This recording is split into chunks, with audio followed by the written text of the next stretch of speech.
జగన్ వచ్చినప్పటి నుంచి మీ విద్యార్థులకు ఉద్యోగాలు ఏమైనా వచ్చాయనా? విద్యార్థులు ఉద్యోగాలు పక్కన పెడితే ఫస్ట్ నాది బీటెక్ అయిపోయిందా. నేను బీటెక్ చదివేటప్పుడు మాకు విద్యా దీవెన అన్నాడు, కానీ మాకు విద్యా దీవెన ఒక లాస్ట్ ఇన్స్టాల్మెంట్ వేయలే. మేము కాలేజీకి ఫీజు కట్టి మేము సర్టిఫికెట్లు తెచ్చుకోవడం జరిగింది జగన్ చేసిన పనికి.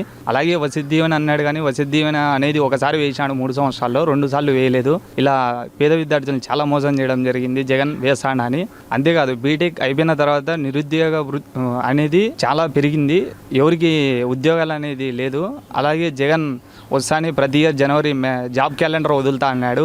నాకు తెలిసినంతవరకు ఒక జాబ్ క్యాలెండర్ కూడా వదలలేదు. అందులో మెగా డిఎస్సి అని ఒకటి వదులుతా అన్నాడు, అది కూడా ఇంతవరకు మెగా డిఎస్సి వదలలేదు. ఒక 6,000 పోస్టులు వదిలి అది మెగా డిఎస్సి అన్నాడు. ప్రస్తుతం 40,000 పోలీసు ఉద్యోగాలు వేకెన్సీస్ ఉంటే కేవలం ఒక 10,000 వదిలి చేతులు దులుపుకున్నాడు. దాంట్లో కూడా కానిస్టేబుల్ ఉద్యోగాలు ఇప్పటికి కూడా రాలేదు. ఓన్లీ ఎస్ఐ పోస్టులు అల్లకేట్ అయినాయి, కానీ కానిస్టేబుల్ ఇంకా హైకోర్టులో ఉంది. అలాగే మా ఊర్లో చూసుకుంటే కొప్పర్తి అనేది అభివృద్ధి చేస్తా అన్నాడు, కానీ అది పేరుకే పేపర్ ప్రకటనల మీద అవుతుంది, కానీ ఇక్కడ చూసే వచ్చి ఏం జరగడం లేదు.